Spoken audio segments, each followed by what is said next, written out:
How do you tell a story that is beyond description? One that begins with man at his very worst, only to see a select few rise up and show him at his very best, whose dignity and honor never dimmed in the face of prejudice, whose stature is irrelevant due to enormous courage, whose impossible accomplishments are celebrated in far reaches of the world, yet most in their own country have no idea who they are. This is the story of the unknown warriors of World War II, true American heroes. And today, at long last, we award the Congressional Gold Medal to a group of Americans who are as deserving of it as any I have ever known.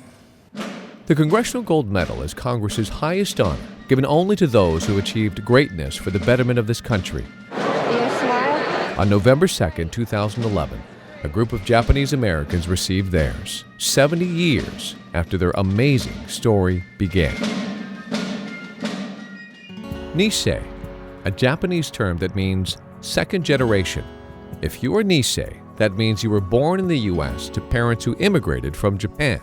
You are American. But during World War II, that didn't matter. After Pearl Harbor, people of Japanese descent in the U.S. were labeled enemy aliens and forced into internment camps. Most lost everything. It's like somebody taking a knife and cutting your heart out. You fight for the rest of your life trying to get it back. But out of that unfairness came something remarkable. We came out from behind barbed wire fences to prove to the United States government that we were Americans. Many young men in the camps wanted to prove their loyalty to the United States. Eventually, they were given the chance. The Army created a segregated unit. They combined the men from the internment camps with men from Hawaii, all of Japanese descent. They would be known as the 100th 442nd MIS, and by the end of the war would become the most decorated unit in U.S. military history. But more importantly, they changed the world. Their impact still resonates today. Each year in this picturesque French town of Brières, there is a celebration. Every October, its citizens gather together and honor the 100th 442nd. The Japanese American soldiers liberated them from the Nazis. The battle for Brières took several days of bloody fighting. As you can see in this historic footage, it spilled over from the hills above the town to the streets and buildings in it. The Nisei soldiers were victorious, but it cost them many lives. Residents here say they will never forget the sacrifice. So here they are, saying thank you. C'est le 442e. Mayor Alain Blangy says the 442 fought hard to liberate Brières. It's important to say thank you. Without the 442nd, Brières would not be free. It's not hard to imagine what this town was like in 1944. Its beauty and charm have changed very little. We are here. Télégraphe. The mayor shows me pictures from then. It says telegraph in this old photo from the 442 because we are standing right now underneath that word. If you could look up here on the wall, you see it says telegraph. It's the same throughout the town. Buildings and locations that are still here. The old photos are filled with Nisei soldiers moving through town, fighting to give new life to a place that was dark and frightening under Nazi control. And just as the buildings have not changed, many of the people haven't either. They're still here and remember. Hello, Mr. Kanonika. 86-year-old Edward Kanonika was a 19-year-old fighting with the French resistance. His job was to escort a small unit of the 442 through the forest and into Brières. He says he remembers he was surprised at how small the Japanese Americans were, but brave. He says their faces were fearless. They were not afraid of the Germans. So what he's telling me is that he brought his unit of 442 soldiers right up this street. This is how they got into Brières. Right about here, he ran into a German roadblock. Ironically, his house is right here. He didn't live there at the time, but now he does. So he basically lives at the house where that first German roadblock sat, and he remembers this clear as day. Madame Huguette Deloy says she remembers the battle. She was 20 at the time and says the Nazis were fighting the Americans from her front yard. she was scared to death. Le tunnel là-bas. 1945. 84-year-old Fernand Didier was only 17 at the time, just a kid, fighting with the French resistance. He helped the 442 with intelligence so they could launch their attack. 442. 442. To this day, he wants to thank them for allowing him to play a hand in liberating his home. Bernard George lives in this French countryside and knows every inch of these forests. It's hard to believe this beautiful place was once killing fields. The battle raged in every direction, and there are still pieces of evidence out there. Oui, ça c'est une tache de sang qui est d'époque. George has devoted his life to collecting it and telling the story of the 442 through what he has found. So he just told me that this helmet belongs to a 442 soldier that was killed in battle. You could see the damage in the helmet. The soldier hit a landmine and was basically blown up. And the reason we know this is because his friends, his neighbors found this on their farm. They were living at the farm at the time and remember when the soldier was killed. C'est une passion qui vient depuis. He says it's his way of showing the world the sacrifices the Nisei soldiers made here. His way of making sure they are not forgotten.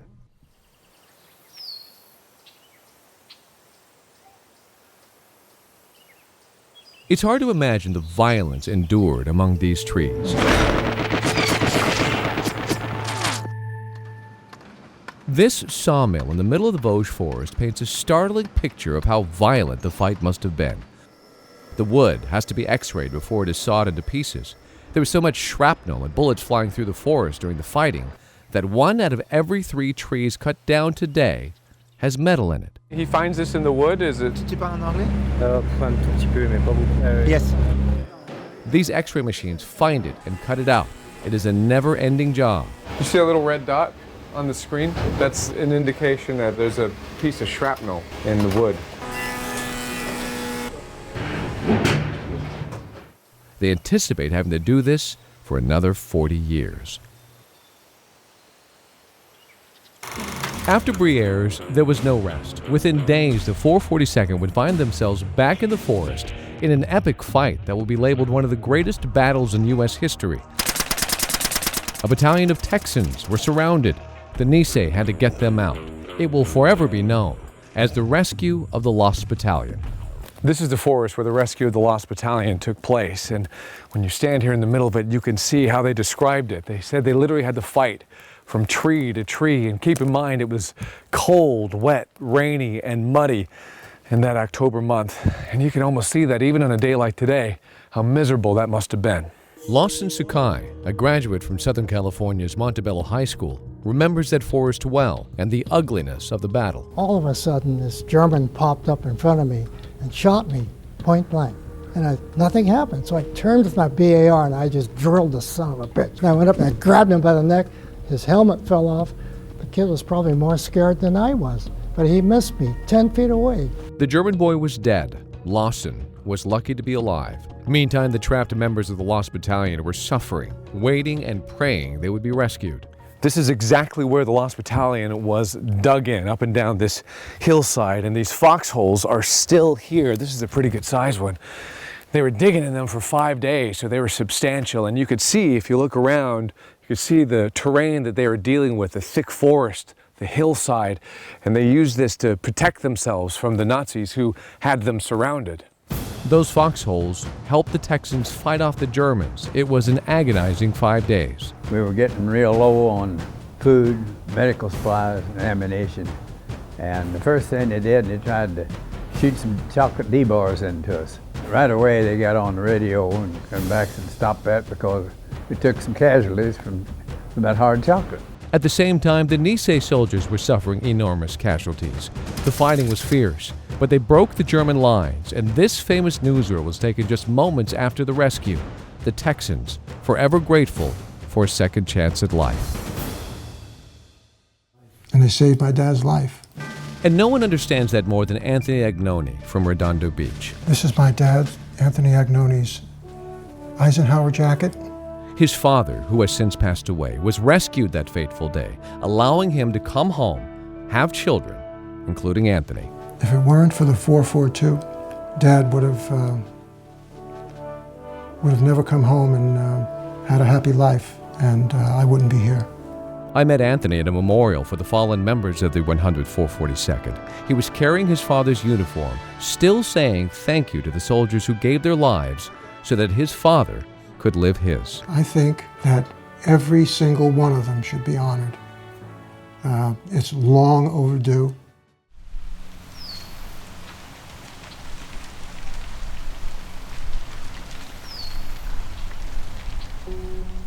This beautiful yet heartbreaking place sits in the foothills of the Vosges Mountains.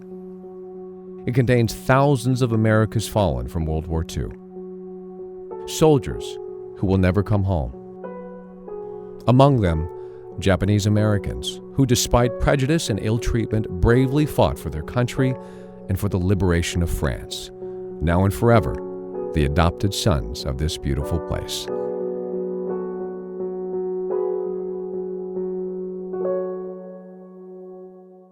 What stands out as a bright, shining light is this kindness that this person showed to him. Sometimes it's an act of bravery that changes the world, and sometimes it's something much more subtle. Pietrasanta, Italy, a beautiful coastal community, rich in art and history, and home to Americo Bugliani. Over there is La Spezia. This wonderfully energetic 78-year-old lives in a stunning, historic home with Anne, an American, his wife of 50 years. As he shows me around this amazing city, he takes me back to World War II, where life here was drastically different. The Nazis had taken over this area and kicked his family out of their house. They became refugees, no money, no home, starving. For years, every day was a struggle to survive. Desperate times, I imagine. Desperate time. But in the midst of all that tragedy, one April morning, 1945, something magical happened.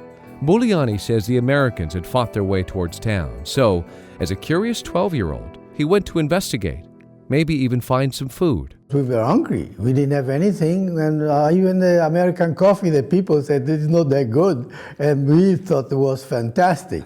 What he found was a bunch of pup tents. It was the Nisei soldiers resting before another epic battle.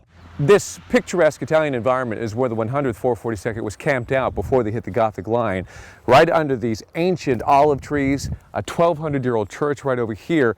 And the reason they were camped here is because of these hillsides. They worked as a barrier that protected the troops against German artillery. Bugliani takes me to the very spot where he met a soldier, although brief, but a meeting he would never forget. Tell me what happened. I came around, and he saw me, and he told me, He suggested you to come over? he told me, come here, you know, and you understand that probably the international language. For some reason, that soldier began to give that 12-year-old, a perfect stranger, gifts like food and candy. He gave me a tube of Colgate toothpaste, Oh, yeah. a toothbrush. He gave me the picture, and he said, my name is Paul Sakamoto, and that's taken to my mind. Paul Sakamoto. He never forgot that name. Why would a stranger who has been fighting through this horrendous war suddenly decide to be so generous to this child? The war would end. Bugliani would go on to live a successful life in America and Italy. Decades would go by, and then Americo decides he wants to find Sakamoto and meet him. He discovers the Nisei soldier survived the war and was living in Hawaii. The two would finally meet. Anne remembers it well. He was just this big, and his heart was huge, and he was just so beautiful. It was a meeting that finally answered some age-old questions. Paul said when we met him that he had so much compassion for the children and the suffering of the children during the war. Sakamoto also confessed that he was about to go into battle and felt that he was not going to survive. He knew that 12-year-old boy could use those items more than he. It was a stunning admission decades later. It may have been a chance meeting in this olive field that lasted only seconds, but Anne gets why it was so important. The stories that my husband told me of what he went through during the war, it was unbelievable what they suffered. They lost everything. They were hungry. It was horrible. And this American soldier showed him kindness. And he never forgot. And it was the only moment of happiness that he had in all those war years. It was like a bright light. It was an American soldier. And so you don't forget those things.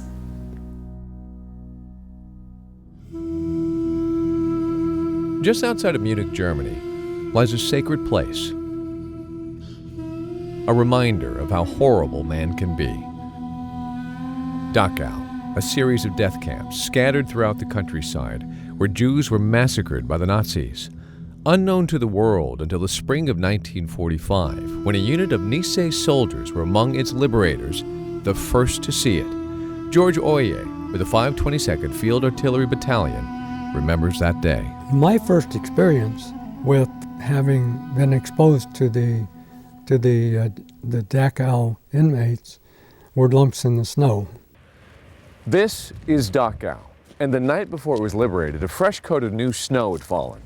What Oye didn't realize as he was approaching the death camp is those lumps that he was seeing on the side of the road, they're actually the bodies of Jewish inmates. It makes you angry. Oye had witnessed so many atrocities in the war, but Dachau was different, haunting, scarring. To me, the most important emotion was guilt. Guilt for mankind, for having transgressed before God. America alerted the world that Dachau had been liberated, but for decades refused to admit Japanese Americans were among the liberators. But Oye, an avid photographer, had the photos to prove it. This one was his first recollection of seeing inmates alive. When we had just pulled off the road, you can see our sign with an arrow and it says 522. And there were witnesses. Janina Kavinska also remembers that day. She was 16. She had cheated death for 6 years in the camps, but her time had run out. I was just sitting there on the steps when a Nazi came and pulled me out of there and says, "Come here," you know. And he was dragging me out in the field. There was a concrete wall, bodies all over, and Nazis standing with machine guns, so I knew it was the end. So there she was, standing against a concrete wall, blindfolded, waiting for the guns to cock and fire, but that never came.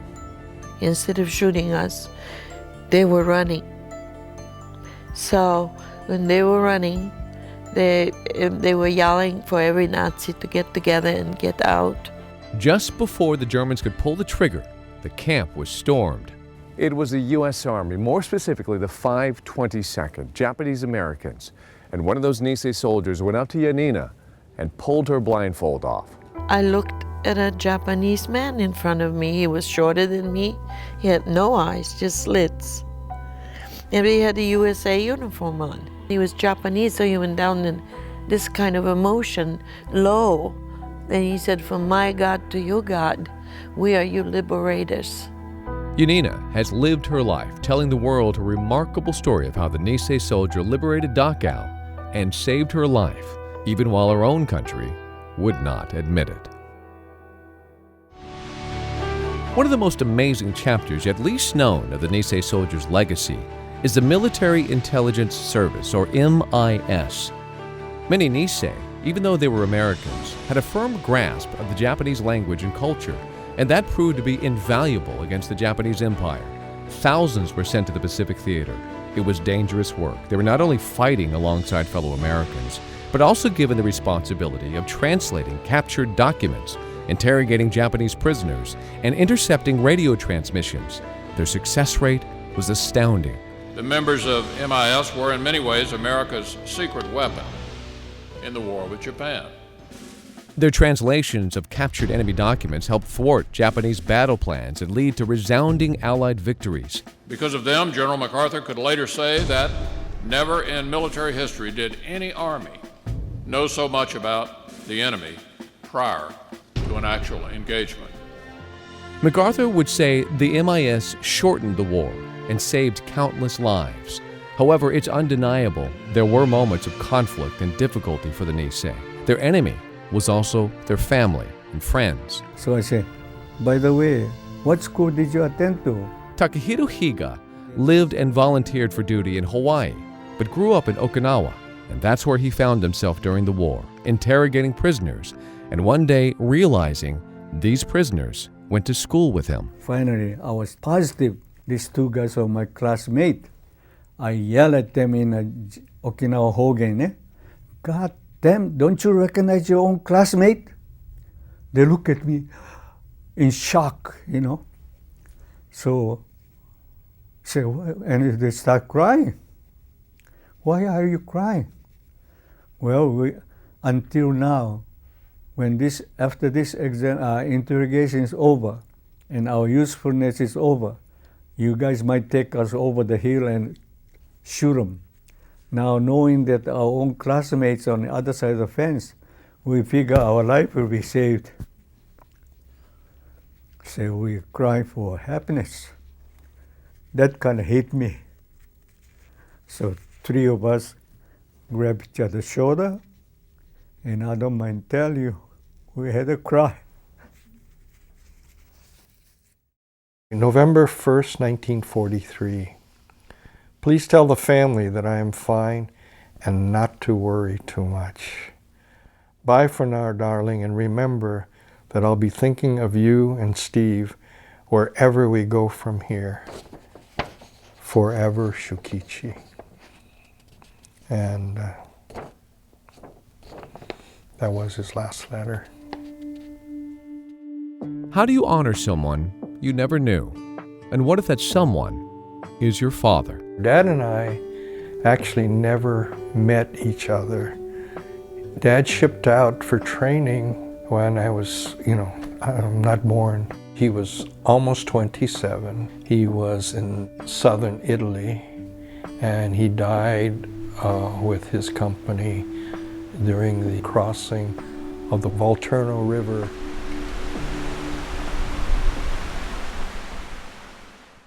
Oh, this is the photo of Mom and Dad taken before they were married. Everything Steve knows about his father is spread out on this table in La Palma, California.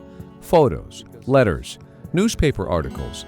It's all he has, aside from the memories of a mother, widowed and heartbroken at 24. She was, of course, devastated when she received word that Dad had died, and I don't remember many things because I was just a very, very young child.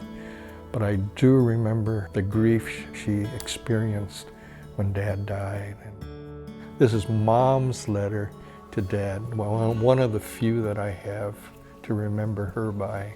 By the time it reached Dad's position, Dad had already died. November 2nd, 1943, Lihue, Hawaii. Dearest Shukichi, I just keep praying every day for my dear husband to come home soon. Wow, excuse me. It seems like ages since I heard from you, and hope that nothing has happened to you. I just can't seem to think straight with all the news of the boys of the 100 being killed. We all keep praying for this war to end real soon. P.S.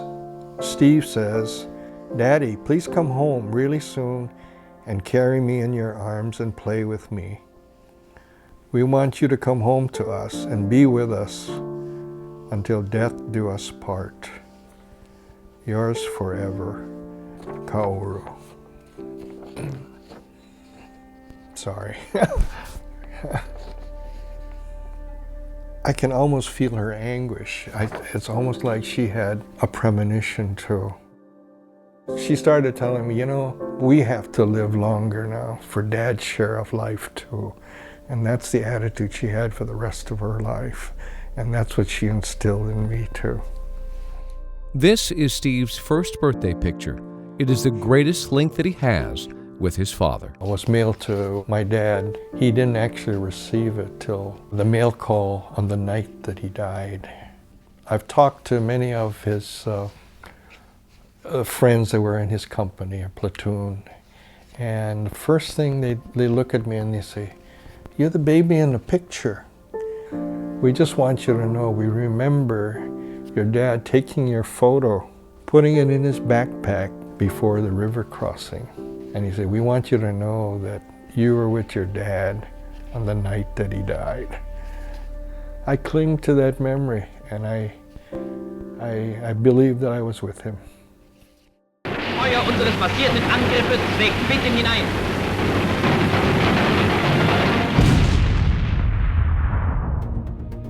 70 years ago, the world was in turmoil, in desperate need of leadership, courage, and decency.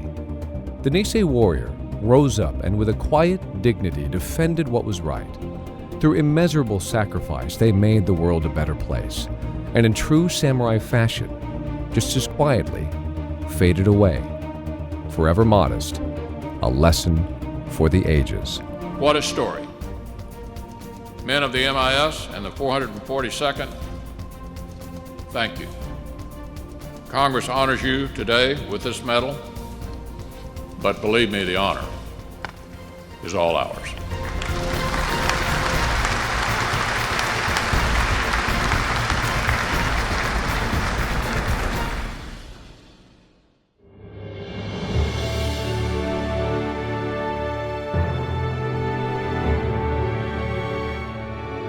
Our thanks to the Go for Broke National Education Center, a nonprofit devoted to raising the public's awareness of the World War II Japanese-American veteran.